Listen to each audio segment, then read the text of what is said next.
salah satu tanda keutamaan dari orang-orang soleh di zaman dahulu adalah mereka ikhtiarnya secukupnya, tapi kemudian rezekinya berlimpah penuh berkah. Nah, saya ingin mengajak Anda semuanya untuk jalan-jalan sedikit ke Saudi Arabia.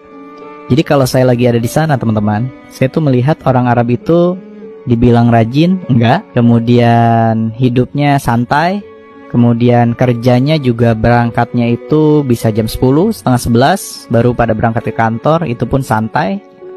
Intinya, ya mereka kerjanya biasa-biasa saja, jam 4, jam 5 udah ada di rumah, udah pulang dari kantor, menghabiskan waktu dengan keluarga. Itulah orang-orang Saudi gitu loh. Tapi Masya Allah teman-teman, walaupun kerjanya santai, rumahnya mewah, mobilnya mewah dan banyak, uangnya juga banyak, emasnya di mana-mana, Masya Allah. Kenapa bisa seperti itu? Sampai kemudian saya melihat salah satu kuncinya adalah ketika azan berkumandang, seluruh toko tutup dan mereka bergegas menuju ke masjid. Ya, mereka nggak peduli ada customer atau tidak. Yang jelas mereka langsung menutup pintunya ya, dan kemudian customernya pada sadar diri juga, mereka langsung keluar dari toko dan mereka tidak takut kehilangan rezeki. Ya, dan ternyata itu kuncinya. Orang-orang Saudi, mereka mengutamakan kewajiban kepada Allah di atas segala-galanya. Dan tentu kita pernah mendengar sebuah kalimat yang pernah diucapkan oleh Nabi Muhammad SAW. Jika kita menghampiri Allah sejengkal, maka Allah akan menghampiri kita sehasta.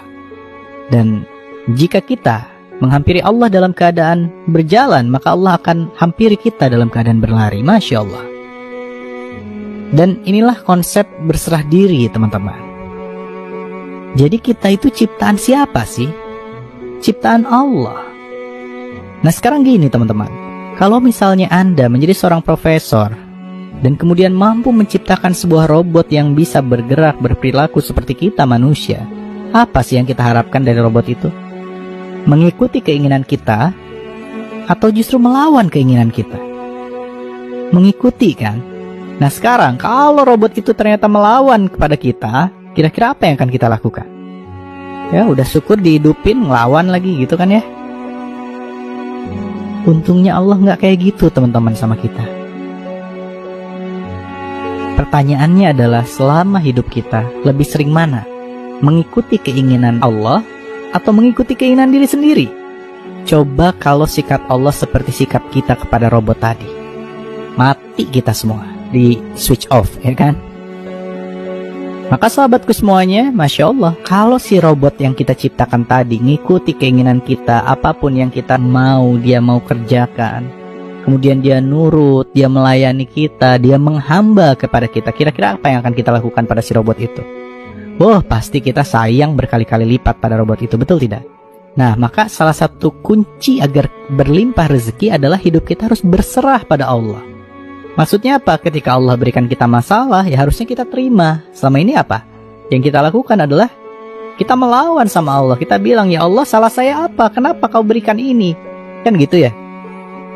So, mulai sekarang terima semua yang Allah berikan kepada kita. Dan ingat teman-teman, jika seorang ibu cintanya luar biasa kepada anaknya, sedangkan ibu adalah dia yang melahirkan dan mengandung kita sebagai anaknya, cintanya luar biasa pada anaknya. Nah maka sekarang bayangkan, ini Allah yang bukan mengandung dan melahirkan kita, tapi Allah menciptakan kita dengan sepenuh cinta dan kasih sayang, yang senantiasa memberikan kita rezeki setiap hari, setiap saat. Maka cinta Allah kepada kita, Masya Allah, melebihi cinta jutaan ibu kepada anaknya, Masya Allah. Maka mulai sekarang, tunduk patuh mengabdi kepada Allah, dan Allah akan berikan rezekinya kepada kita. Seperti yang Allah sampaikan di dalam Al-Quran, barang siapa bertakwa kepada Allah, niscaya Allah akan mengadakan baginya jalan keluar dan memberinya rezeki dari arah yang tiada pernah disangka-sangkanya.